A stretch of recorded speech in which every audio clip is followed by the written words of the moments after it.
आज मैं आपको कोई सामान्य व्रत नहीं बताने वाला हूं।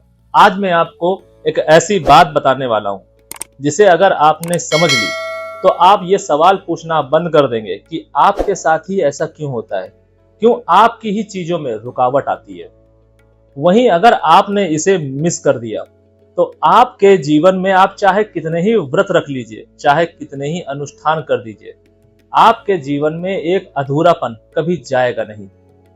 फिलहाल अभी इस बात पर ध्यान दीजिए कि जो मैं आपको बता रहा हूं या मैं बोल रहा हूं, ये बात आगे चलकर आपको पूरी तरीके से समझ में आने वाली है।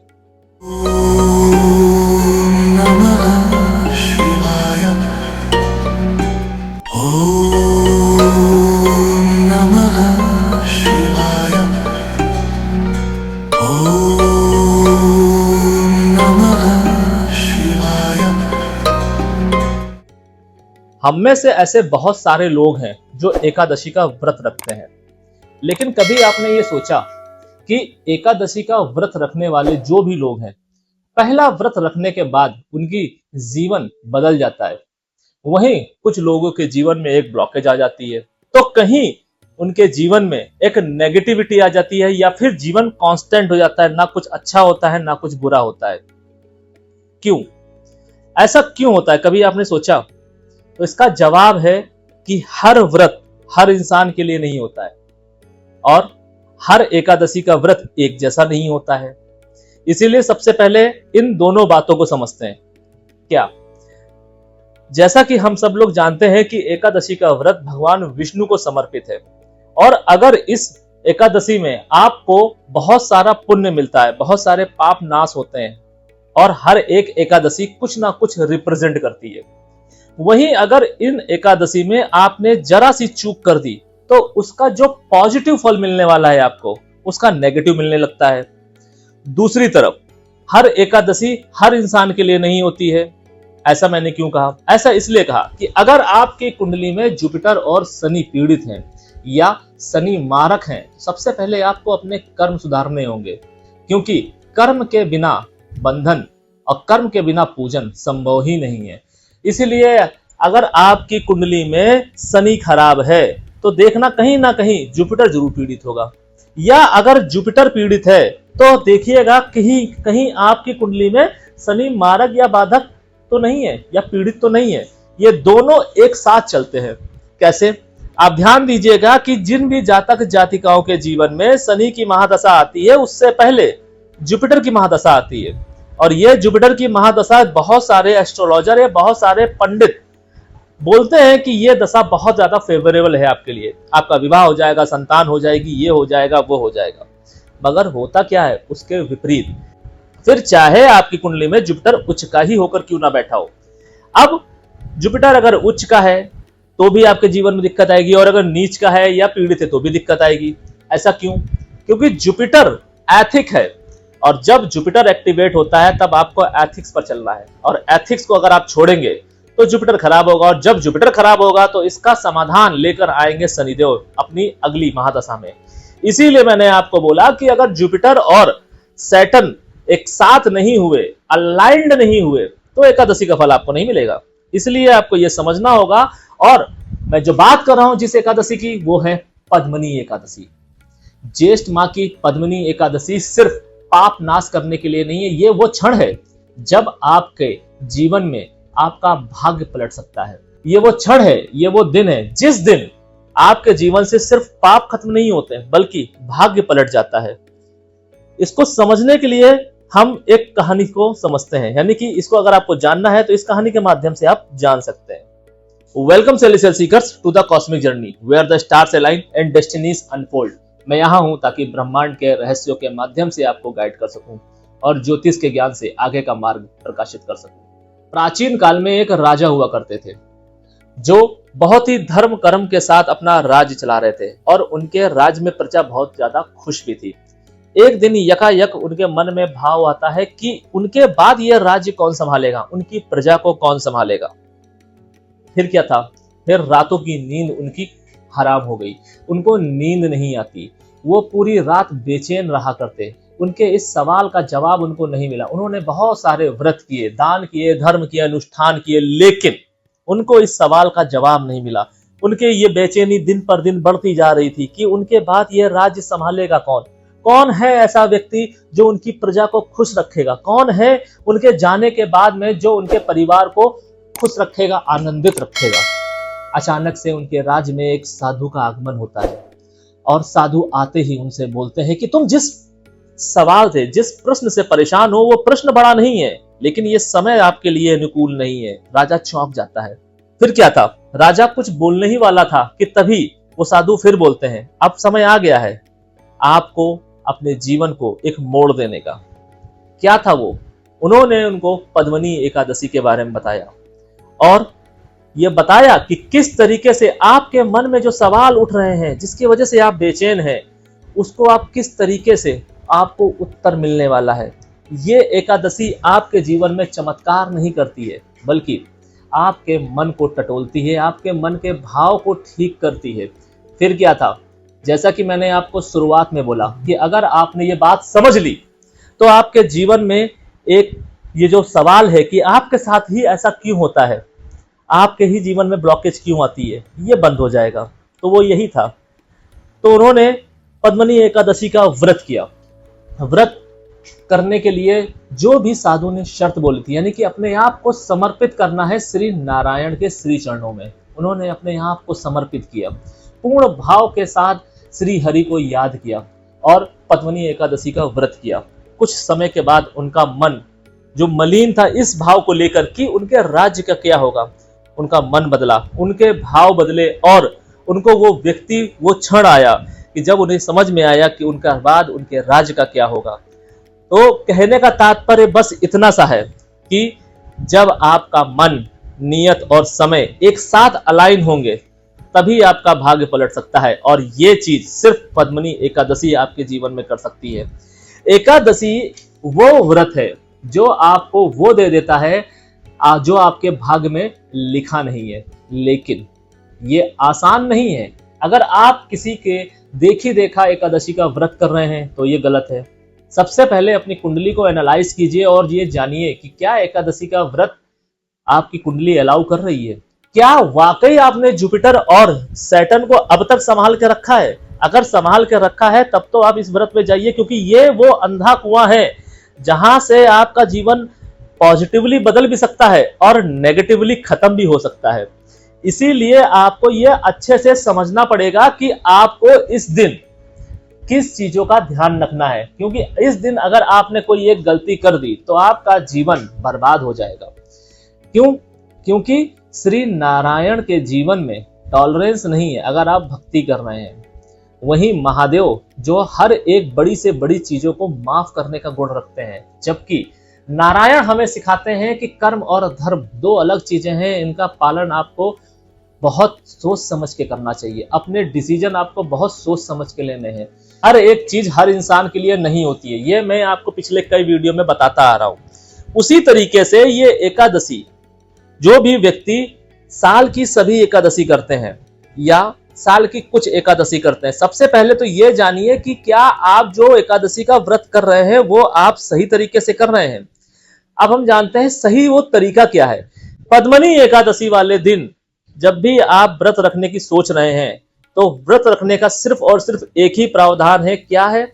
आपको स्नान ध्यान करना है, नारायण नारायण करते हुए, गंगे गंगे करते हुए स्नान करना है, संकल्प लेना है। जैसा कि मैंने आपको एकादशी की सीरीज में हर बार बताया है कि हर एकादशी में आपको संकल्प लेना है, क्योंकि हर बार की एकादशी एक जैसी नहीं होती है और हर एकादशी का पैटर्न एक जैसा नहीं होता है। आपको उस एकादशी को नाम से पुकारना है। जैसे इस बार जो आ रही है वो पद्मनी एकादशी आ रही है। पद्मनी एकादशी का नाम लेते हुए आपको संकल्प लेना है कि आप ये व्रत निराहार रखेंगे, निर्जल रखेंगे या दोनों से रखेंगे। उसके बाद आपको इस दिन राग द्वेष को त्यागना है। स्पेशली पद्मनी एकादशी वाले दिन आपको अपने मन को टटोलना है। कैसे? अगर आपके मन में राग द्वेष आ गया, आपके मन में किसी के लिए जलन भावना आ गई, आपके मन में किसी के लिए कपट आ गया, तो फिर आप चाहे भूखे रहिए पूरे दिन, निर्जल रहिए पूरे दिन, ये व्रत टूट गया। यहां पर यह मतलब नहीं है कि आप पूरे दिन भूखे हैं, आपने अन्न का त्याग किया है, आपने जल का त्याग किया है तो आपका व्रत संपूर्ण होगा। नहीं, व्रत टूट चुका है और आपको पता भी नहीं लगा। इसीलिए नारायण के व्रत रखने से पहले आपको कुछ बातें हमेशा से समझनी पड़ेगी। अगर आप कोई बड़ी गलती कर रहे हैं या आपकी कोई इच्छा है तो आप इस बात का ध्यान रखिए कि आप जो चाहते हैं या चाहती हैं उसके प्रति आपको समर्पित होना है। यानी कि अगर आप पद्मनी एकादशी का व्रत रखने वाली हैं या वाले हैं तो आपको नारायण के प्रति समर्पित होना है। अपने मन में राग द्वेष नहीं लाना है, अपने मन में छल कपट नहीं लाना है। और हो सके तो जो भी व्यक्ति एकादशी का व्रत करता है या करती है, अब यहाँ पर यह जरूरी नहीं है कि कुछ लोगों का हो सकता है साल भर का संकल्प हो और साल भर की एकादशी का व्रत वो रख चुके हों और उसके बाद उन्होंने छल कपट स्टार्ट किया हो। तो ध्यान रखिएगा कि जिस एकादशी के माध्यम से आपके जीवन में सुख आया है वही एकादशी आपके जीवन में दुख का भी कारण बन सकती है, क्योंकि नारायण को आपने अगर भजा है और जपा है उसके बाद भी अगर आपको अकल नहीं आई है और आप किसी के साथ गलत कर रहे हैं या कर नहीं है तो नारायण आपको जरूर सजा देंगे। भगवान ये नहीं कहते हैं कि आपने उनको अपने साथ अलाइन कर लिया है तो आप कुछ भी करेंगे। भौतिक और नैतिकता को आपको समझना पड़ेगा और भौतिकवाद में अगर आप फंस कर किसी के साथ अनहित कर रहे हैं, धन को लालच में किसी के साथ अगर आप गलत कर रहे हैं तो नारायण कभी आपको माफ नहीं करेंगे। आपकी पीढ़ी भी इसमें प्रभावित हो सकती है, इसलिए इससे बचना चाहिए। अगर आप नारायण के श्री चरणों में खुद को समर्पित कर कर आगे बढ़ रहे हैं तो ये मान के चलिए कि भौतिकवाद सेकेंडरी चीज है, धन सेकेंडरी बन जाएगा। आपके जीवन में धन स्वतः ही आएगा। पद्मनी एकादशी का आप जो व्रत रखने वाले हैं ये कोई सामान्य व्रत नहीं है। इसमें आपको भगवान नारायण के प्रति समर्पित करना है और राग द्वेष से दूर रहना है। हर एकादशी में आपको नारायण के प्रति समर्पित होना है, ये तो तय है। लेकिन हर एक एकादशी का एक महत्व है, एक तरीका है, एक पैटर्न है। अगर आप उसके प्रति उसको समझेंगे, उसको समझकर कार्य करेंगे तो आपके जीवन में हार्मनी जरूर आएगी। और ये जो एकादशी है ये आपके भाग्य को परिवर्तित करने के लिए ही जानी जाती है, जैसा कि इसका नाम है। अब हम बात करते हैं कि इस दिन आपको कैसे व्रत करना है। व्रत का पैटर्न वही है जैसे आपके घर परिवार में व्रत रहा जाता है, आप वैसे रखिए। उसमें मैं किसी भी प्रकार का संशोधन नहीं करने वाला हूं। बस आपको संकल्प लेना है, क्योंकि बिना संकल्प के ये व्रत पूर्ण नहीं होगा।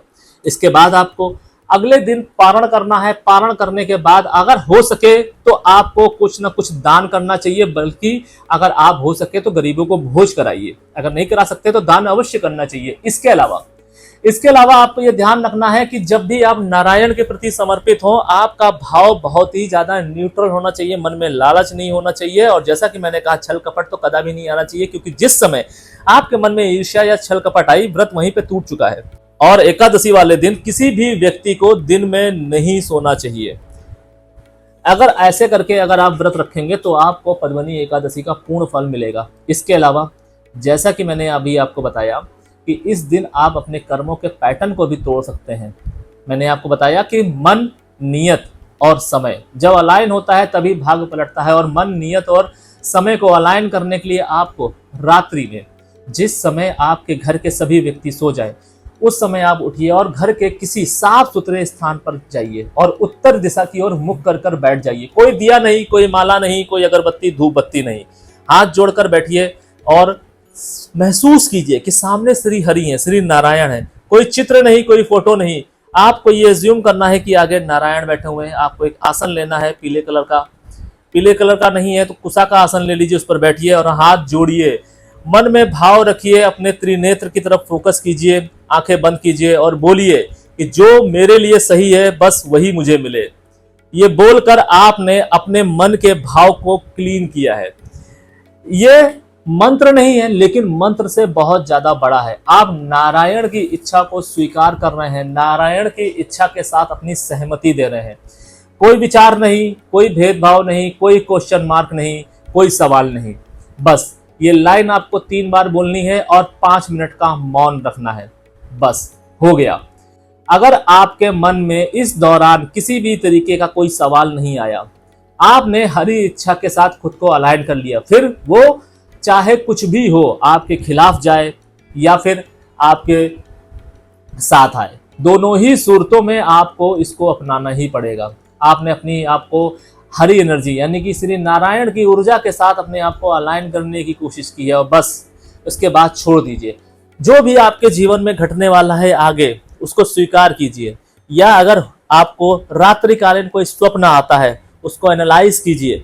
अगर जो भी मैसेज आते हैं श्री नारायण की साइड से या किसी ऊर्जा की साइड से, तो उसको फॉलो कीजिए। कुछ भी हो सकता है, क्योंकि अगर आपका 5 मिनट का भाव अच्छा होगा तो आपको रात्रि में स्वप्न के माध्यम से कुछ ना कुछ इंडिकेशन अवश्य मिलेगा। इसको इग्नोर करने की चेष्टा मत करिएगा, क्योंकि अगर आपने इसको इग्नोर किया तो आपने उस एनर्जी को रिफ्यूज कर दिया।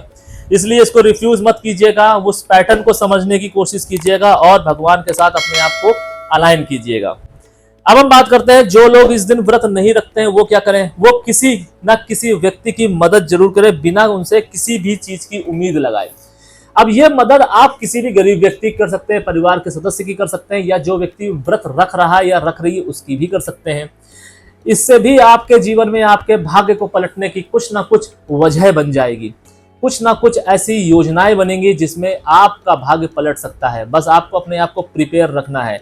उसके साथ साथ जो भी मैंने आपको विधि बताई है कि 5 मिनट शाम को बैठना है, रात्रिकालीन जिस समय सब कुछ शांत हो चुका हो, उसके बाद आपको यही लाइन बोलनी है। आपको भी जो व्रत रखेंगे वो भी बोलेंगे और आप भी ये बात बोलेंगे कि जो हमारे लिए सही हो वही हमें मिले। इससे आपके मन का जो रेसिस्टेंस है वो दूर होगा। जब मन का जो रेसिस्टेंस दूर होता है तभी हमारा मन क्लीन होता है। और जैसा कि मैंने कहा, मन, नियति और समय जब अलाइन होते हैं तभी भाग्य पलटता है।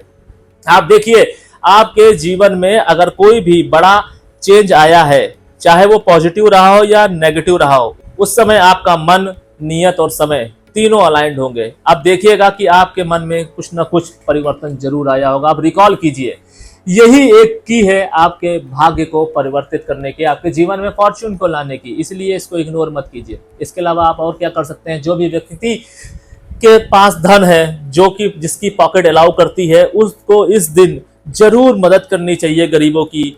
गरीबों को भोजन कराना चाहिए और श्री नारायण के मंदिर में पीला ध्वज अवश्य लगाना चाहिए। ऐसा करने से भी आपके भाग्य के परिवर्तन के चांसेस बढ़ जाएंगे।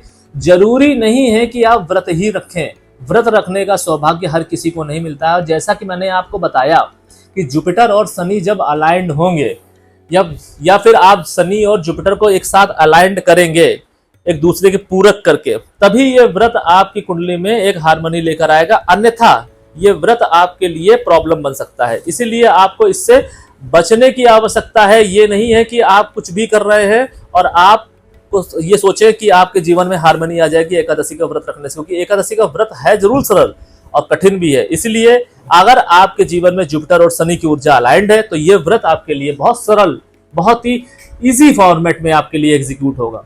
लेकिन अगर ऐसा नहीं है तो आपके जीवन में ये एक अभिशाप बन सकता है। इसीलिए कभी भी किसी को देख के कोई भी पूजा पाठ, कोई भी व्रत अनुष्ठान नहीं करने चाहिए। इसके अलावा आप और क्या कर सकते हैं, इस दिन आप भगवान शिव को भी भज सकते हैं, क्योंकि श्री नारायण भगवान शिव को मानते हैं और भगवान शिव श्री नारायण को मानते हैं। इस दिन अगर आप भगवान शिव का कोई भी अनुष्ठान अपने घर में कराते हैं तो ये भी आपको अतुलनीय पुण्य देगा।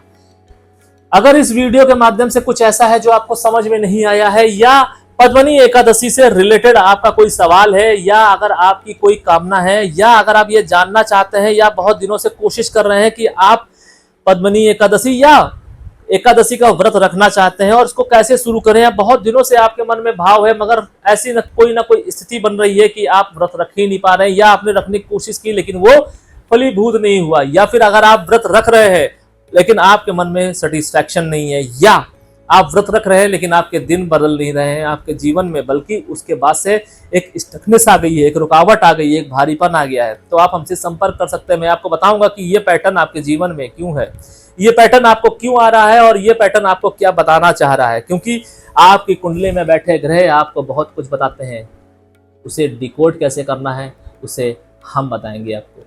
इसीलिए अगर आपको ये जानना है तो आप हमसे संपर्क कर सकते हैं। अपने बच्चों का, अपने स्पाउस का, अगर आप कुंडली का एनालिसिस कराना चाहते हैं या अपना खुद का, तो भी आप हमसे अपॉइंटमेंट ले सकते हैं। अगर कुछ ऐसा है जो आपको समझ में नहीं आया है तो आप हमसे कमेंट के माध्यम से, या फिर सार्वजनिक नहीं करना चाहते हैं तो आप व्हाट्सएप के माध्यम से हमसे जुड़ सकते हैं। आज के लिए फिलहाल इतना ही। सेलेस्टियल एनर्जीज आपका मार्गदर्शन करें और आपके आगे के सफर को प्रकाशित करें। शरणम।